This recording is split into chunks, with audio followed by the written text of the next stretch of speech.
Sejahtera untuk kita semua. Salam Swastiastu, Namo Buddhaya, salam kebajikan Rahayu.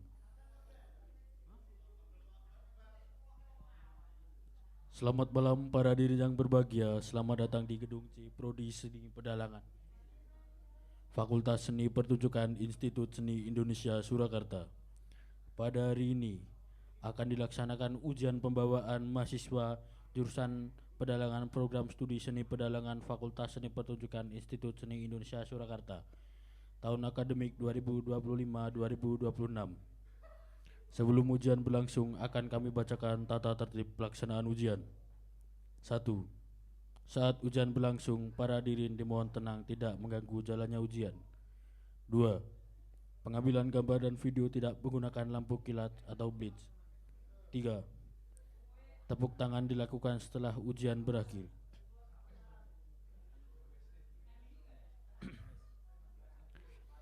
Para hadirin yang kami hormati, pada malam hari ini, hari Kamis tanggal 16 April 2026, akan tampil penyaji yakni Saudara Sandy Valdi Pratama dengan nomor induk mahasiswa 241231017 yang akan membawakan pakaian ringkas dengan lakon Joko Maruto Patet 6.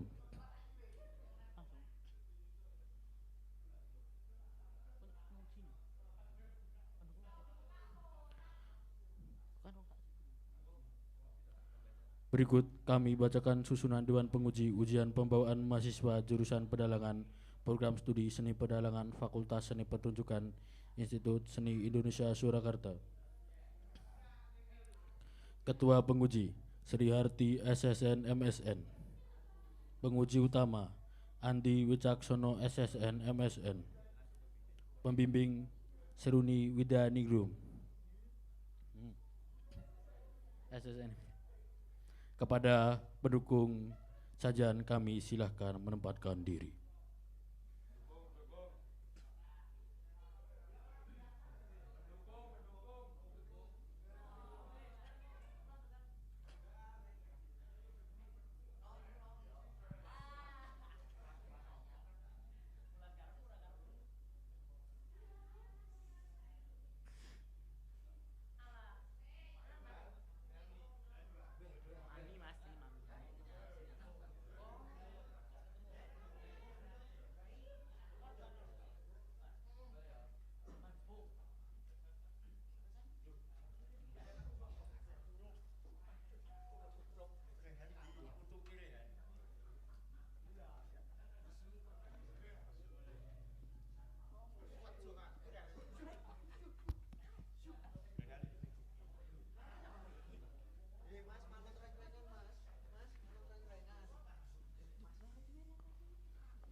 Kepada Dewan Penguji yang kami hormati, kami disilakan duduk di kursi penguji.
Kepada penyaji disilakan menempatkan diri.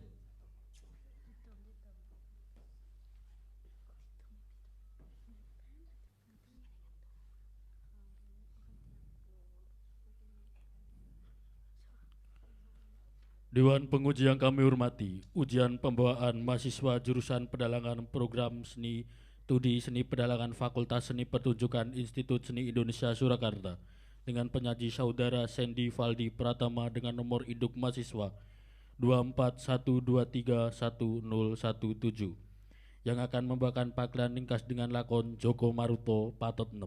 Kepada penyaji dipersilahkan.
Wicana.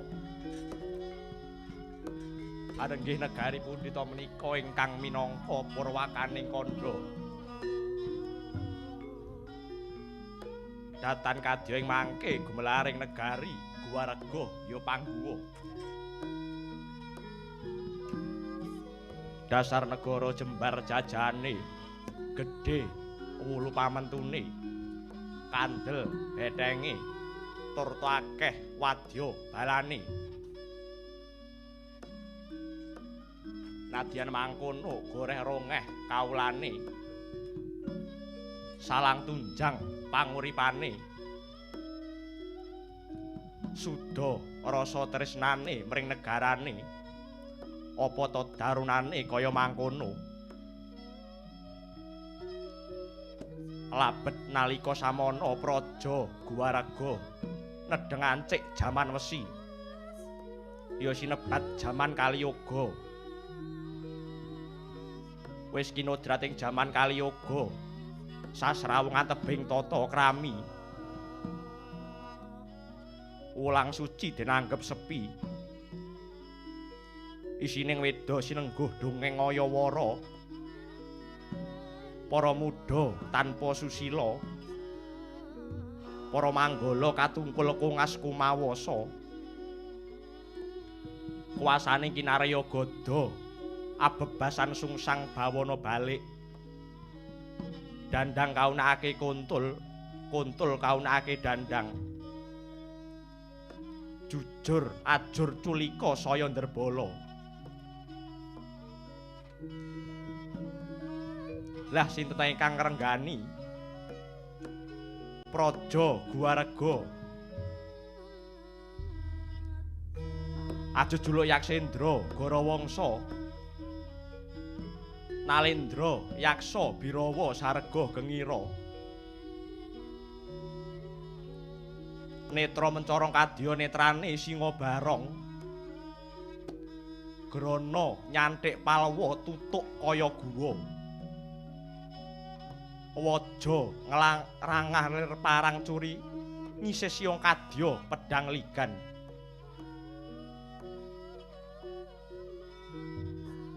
Arekma gimbal den udal modal madul numpang widangan kanan kering adiwadiwut wuluting asta yayah singgang katemwing ladu gereng-gereng yen ngendika swara hanggegirisi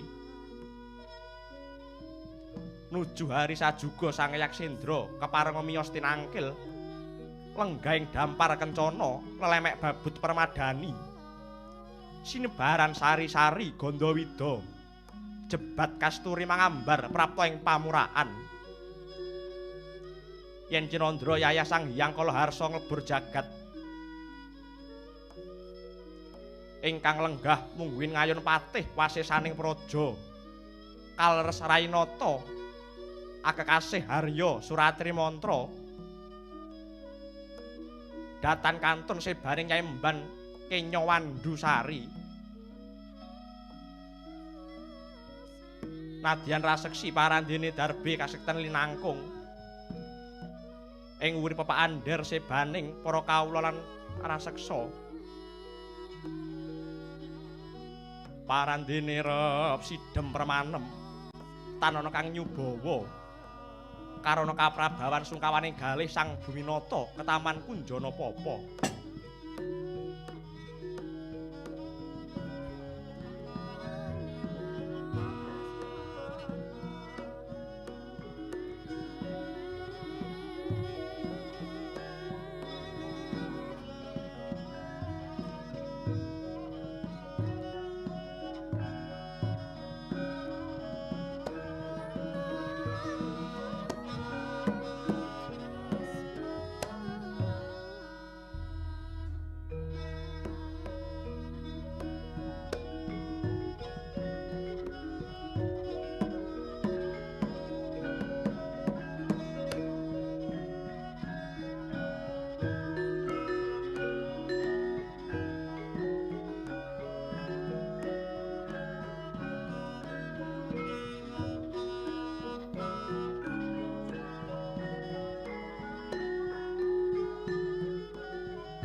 Leng-lenging driya mangu-mangu oh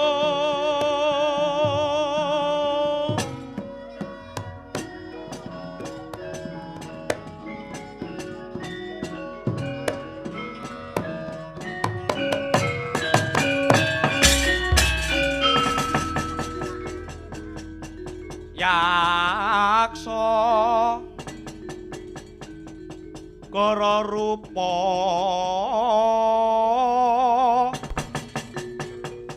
ri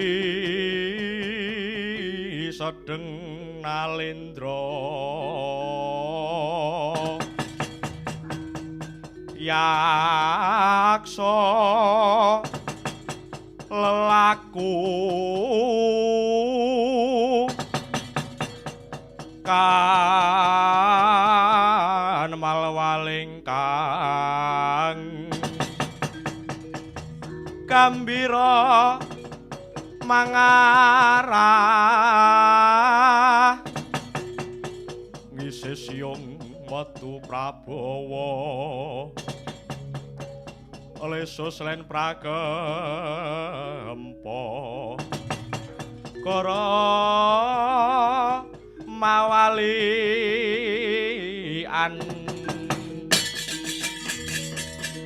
detya durbalarsa mrejurnaning lawan wi ratri rodra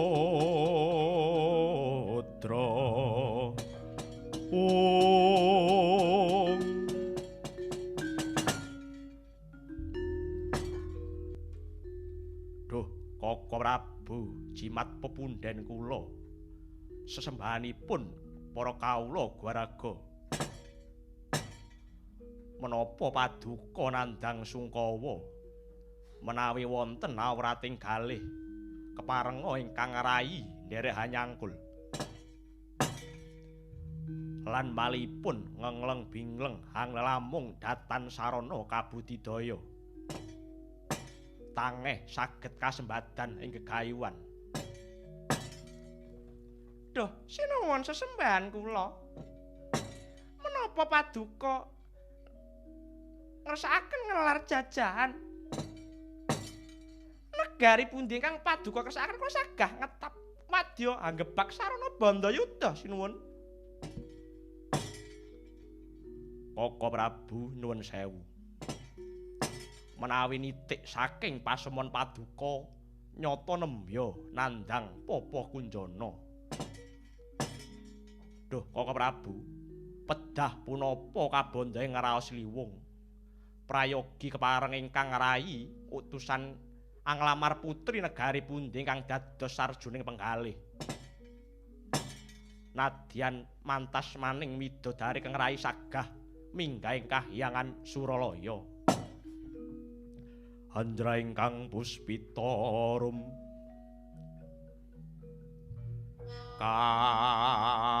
kasliring samirana mrek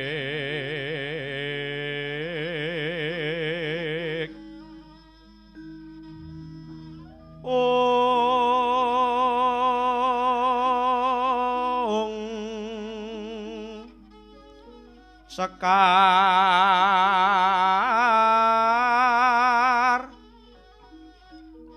kadung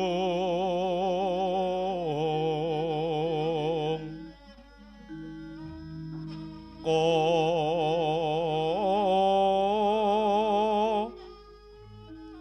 ngas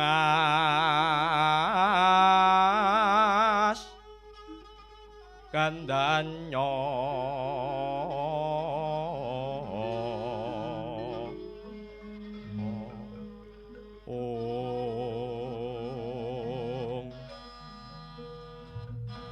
maweh raras renaning driya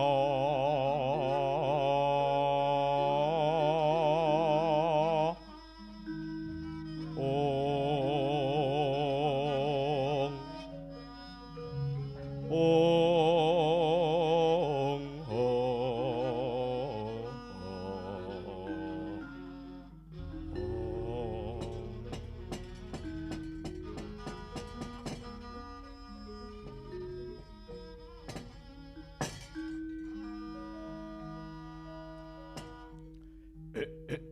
Ong Titi Kala Rudra Manik Araja Dewaku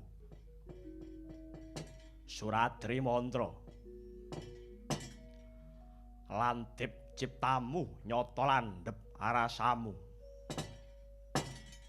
yen mangkono bener ujare para wreda 1000 lara ora goyen ketaman asmara nanging Yai ibarat ngenteni ora untuhe nglintang lan rembulan mokal kalakone sabab sesotya kuwi mau wis ana ing ngembanan Yai ndak rasa sangsaya krasa ndak gugu temah angranui kaplawah lebur warata bumi lamun tan kasembadan garwa gantilaning rasaku muhung prameswari praja Mandura kang sesilih Dewi Maerah kagiat risang kabirangu rinangkul kinempit kempit dosang retnaning bawana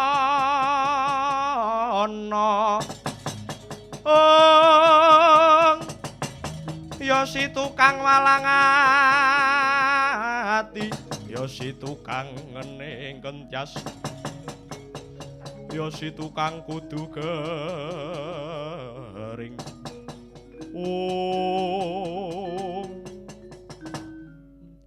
Duh Koko Prabu yen makaten kula ingkang sowan Praja Mandura kula ingkang matur saronaris kaliyan Prabu Basudewa kula pitados kanthi tulusing bebuden paduka tamtu wonten mulunging penggalih Prabu Basudewa karo Nalendra wicaksana lan gadah garwa wonten 3 alah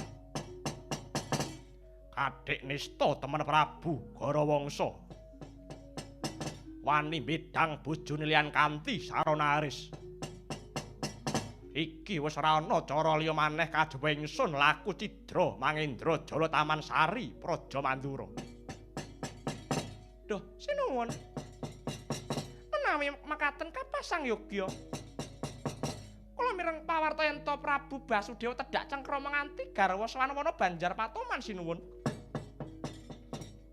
lah dalah yen mangkono diwas kebeneran Suradri Mantra nganti wadya kang pepetingan derek panjaran ingsun pacak basing tepine Praja Mandura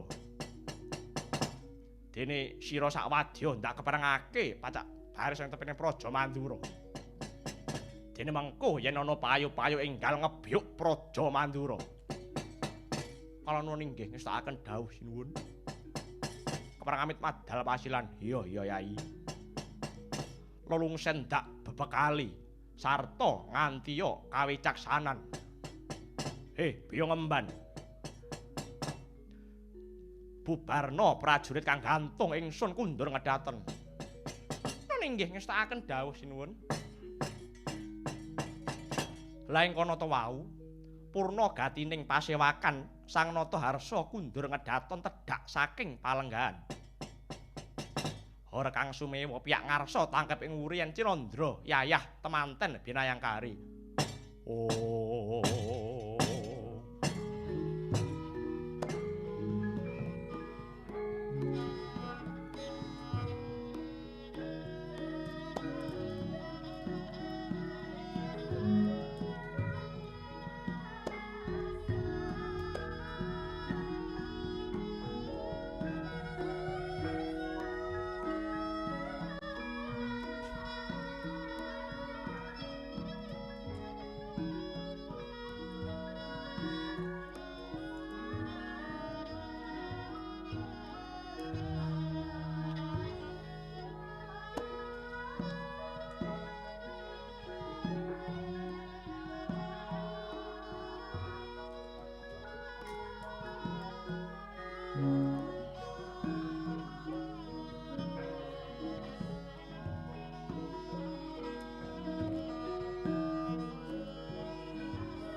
kuku sing dupa kumelun ngening kentiasa ngapake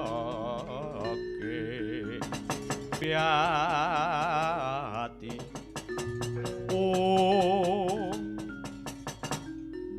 kacarita duk semono Prabu Garawangsa Gya Merwani mengsah semedi Maladene sarana sasaji wis samapta miwah dupa ratus raja mala sinumet makantar-kantar urupe kumendheng kukuse sumundhuling antariksa Sang Hyang Sendra sigra ngeningken cipta nutupi babahan hawa sanga tanana kang winawas kawaspadaning kawicaksanan sirna lebu metuning Bajra Herawana Matekaji Suksmalingga Bathara Kala sirna sipating yaksa dadya Prabu Basudewa Gya mesat ing dirgantoranut kukusing dupa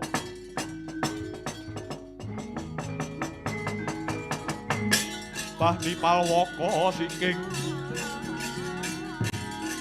Gunadahana Lena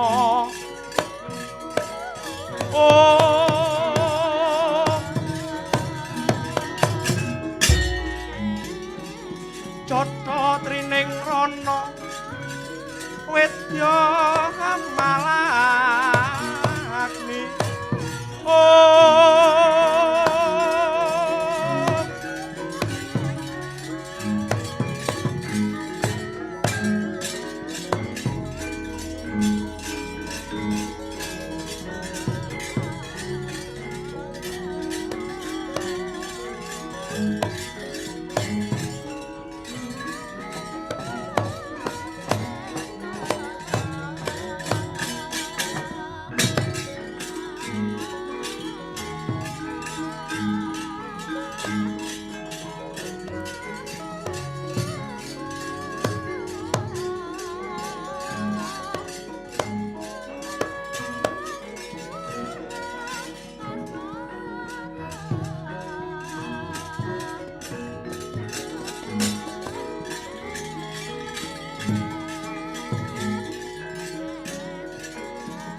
kang prayitna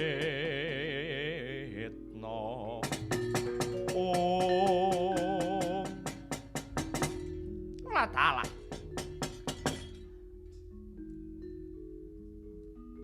tebih pasowan kula sinuwun mboten midhanget pangandikaning Kanjeng Sinuwun. Kula ingkang abdi dedya sangkirna janggi, Gus. Semanten ugi kula Kyai Patih. Kula ingkang abdi padas ngrumpul nyadong dawuh nok-non. Nggih, semanten ugi kula Kyai Patih. Kula ingkang abdi jurang jugruk bebayani wanci Surabaya napa britane. Yo kabeh prajurit yaksa lungguh kang prayoga bakal ndak jlentrehi wigatining pasewakan.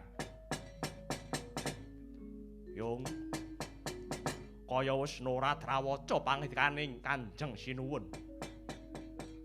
Sarta derenging karsa wis tan kena pinambangan. Malah dina iki Kaka Prabu wis njengkar manjing Taman Sari Praja Mandura. Duh, lajeng kados pundi kepareng paduka Sinuwun? Yung yen mangkono cundhuk kelawan dawuhing Kaka Prabu. Tumuli perintahna prajurit kang pepetingan derek lakuku pacak basing tepining Praja Mandura. Nanging nggih, wis tak kedhawuh Sinuwun. Mangko to kala sangkirna janggi tumuli nembang tenggara budaling wadya. Nanging nggih ngestakaken dawuh Nyai. Enjing bidal gumuruh saking jroning praja ingkang bala kuswa obro pisananira lir sorya wedalira saking jalanidi harsa madangi jagat nduk mungo-mungo paning sak pucaking ukir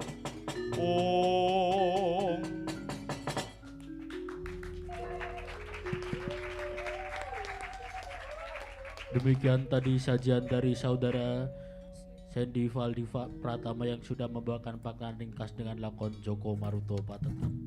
Kepada penyaji dipersilahkan meninggalkan tempat.